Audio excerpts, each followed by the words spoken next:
Halo teman-teman semua, selamat datang di podcast kita, podcast Bipsi Bincang-bincang Psikologi. Nah, sebelum kita mulai, kita kenalan dulu yuk. Halo, kenalin aku Saskara, dan di sebelahku ada Hai, aku Nilu Putratania, bisa dipanggil Nilu. Hai Nilu.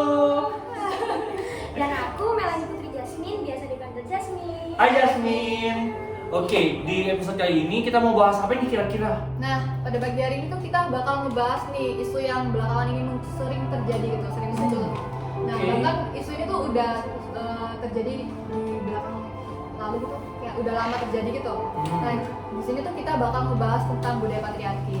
Nah, pertama kali kalian dengar budaya patriarki nih ya, pertama kali yang terlintas di pikiran kalian tuh apa sih? Kalau menurut aku sih ya, kayak cowok itu yang paling hebat. Terus ketimbang cewek gitu loh maksudnya. Apa-apa cewek selalu serba salah. Bahkan serba salah. Iya tahu lah. Apa salah? Iya kan. Iya. Terus cewek itu harus di dapur gitu. Hmm. Gak usah sekolah tinggi-tinggi dan lain sebagainya. Terus Kalau bagi aku ya jujur, kalau bagi aku tuh kayak budaya patriarki itu kalau cowok tuh harus selalu diutamakan kan ya. Apa-apa tuh cowok tuh harus yang paling pertama, nggak boleh yang diduakan gitu. Selalu di posisi pertama.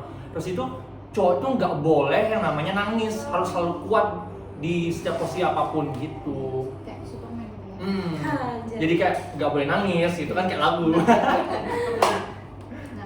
sebelum menjelaskan nih mengenai budaya patriarki, aku jelasin dulu dah definisi mengenai budaya. Jadi budaya itu dari sudut pandang psikologi bahwa budaya adalah segala ide, kepercayaan, bahkan teknologi, kebiasaan atau praktik-praktik yang diperoleh individu melalui proses belajar dari individu lain. Dan juga dari Smith dan Bond menjelaskan bahwa budaya adalah suatu sistem yang dibagikan atau diturunkan pada suatu masyarakat. Jadi budaya itu nggak selalu melulu tentang kesenian gitu ya. Nah, lalu budaya patriarki sendiri itu merupakan distribusi kekuasaan yang tidak merata antara laki-laki dan perempuan gitu dalam aspek-aspek tertentu dalam sebuah masyarakat. Nah, di sini mungkin Jasmine pernah nggak sih kayak ngerasain ketidakadilan sebagai perempuan gitu? Coba kamu bisa jelaskan gitu kan? siap. Apa yang kita pengen tahu gitu karena Iya. lagi pendengar juga kan di Iya, sini. jadi gini, pernah sih, bahkan sering banget. Contoh paling nyata deh, dan bahkan kayak mungkin perempuan-perempuan di luar sana pasti mengalami seperti apa yang saya alami gitu. Jadi yaitu catcalling, bocor yang masih amat sangat banyak terjadi di sekitar kita. Oke. Kayak tiba-tiba ada orang yang manggil kita, "Hai sayang, hai cantik," gitu. Terus kita jalan. Kayak gitu. Tapi geli banget nggak sih kalau Geli. dibilang gitu kan? Apalagi orang lain ya kan? Bener banget. Nah, Bener sih, meskipun even kamu pakai baju setertutup apapun, kayak kamu pakai hijab atau pakai apa yang bisa nutupin tubuh kamu, tapi tetap aja masih ada yang ngelakuin kayak catcalling kayak gitu kan. iya bener. Geli banget ya sih.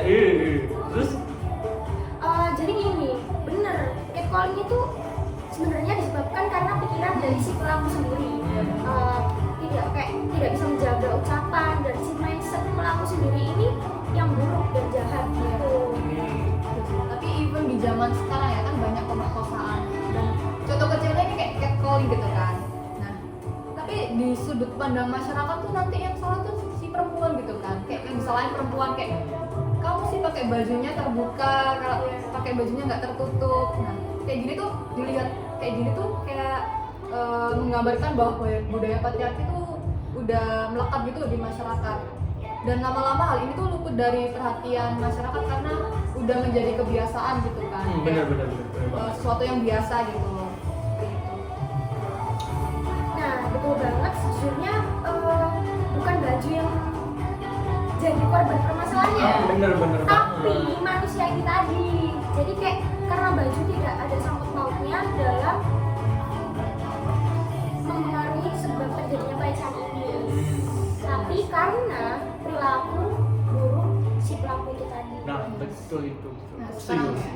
dari Jasmine nih dan sekarang dari untuk Jaskara. Mungkin ada nggak sih hal yang ingin kamu ceritakan dari pengalamanmu pribadi atau dari teman terdekat atau keluarga tentang budaya patriarki? Mungkin ya kalau bagi aku kan karena tinggal di lingkungan patriarki yang sangat kental banget gitu kan ya. Jadi kayak cowok itu harus apa-apa dilihat kuat gitu kan ya. Masuk keras, nggak boleh nangis, apapun kayak harus nggak boleh menunjukkan sisi lemahnya gitu. Jadi kan kayak kita tuh harus dianggap jadi Superman. Kayak kuat, bener banget, harus dominan. Terus kalau misalnya kita lemah itu kayak aduh nggak banget bang. Kayak ntar dianggap cewek gitu kan. Apalagi cowok tuh nggak boleh skincarean kan yang aku bilang itu. Nah dari sebelumnya aku jelasin itu kan jadinya banyak tuh cowok yang nggak bisa mengekspresikan dirinya, jadinya kan kayak dipendam gitu kan. Tapi kan lama kelamaan itu ya pastinya bakalan meledak gitu kan perasaannya itu. Nah bener banget kan, Kayak petasan. nah bener banget petasan. bener. Nah kayak petasan itu kan akhirnya gimana? Nah mereka meluapkan perasaan tersebut jadinya dengan cara apa? Pastinya kan kayak dengan cara kasar gitu kan, apalagi kayak ke perempuan misalnya pacar gitu, ataupun ke adik sendiri kan itu nggak banget ya kan, itu salah banget. Terus itu kalau nggak misalnya dengan cara meluapkan kekerasan pasti kayak dipendam-pendam terus, akhirnya mereka depresi, bunuh diri gitu kan. Bener kan, parah banget.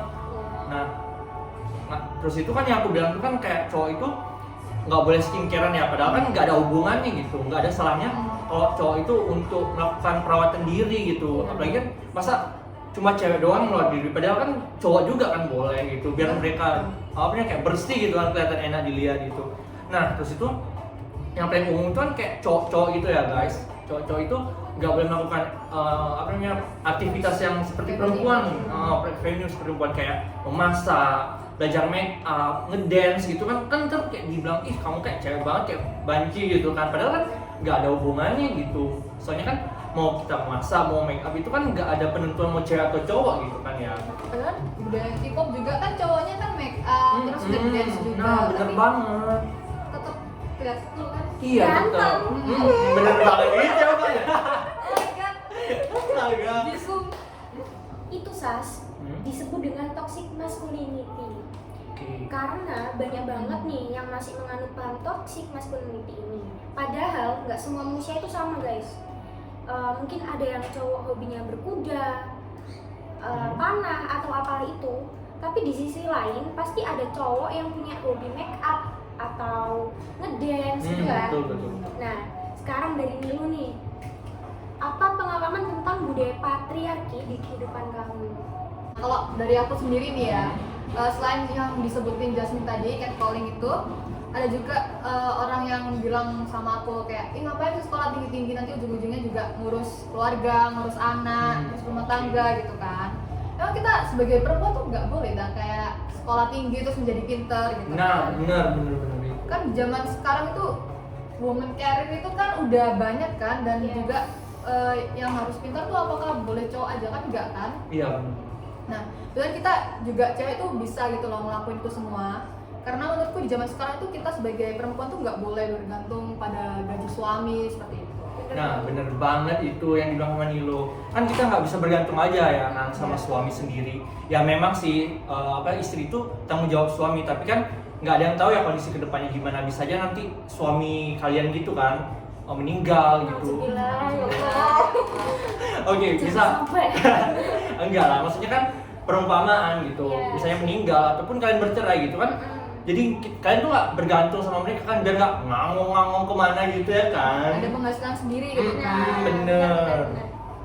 Nah, kan aku nih bertanya-tanya ya guys, kenapa sih kok bisa ya budaya patriarki ini menetap di Indonesia gitu? Kok bisa ya sampai sekarang gitu? Padahal kan harusnya nggak sampai harusnya udah hilang gitu kan? Karena ini memberikan dampak negatif apalagi ke perempuan ya kan. Aku menjelaskan ya.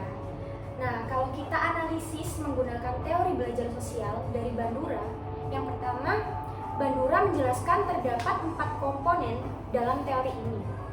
Yang pertama yaitu proses perhatian. Untuk melakukan imitasi seseorang harus dapat memberikan perhatian atau atensi terhadap model tersebut. Yang kedua, proses retensi. Dalam tahapan ini, seseorang mengingat kembali apa saja yang sudah orang tersebut lihat secara simbolik. Yang ketiga, proses reproduksi motorik, yaitu peniruan.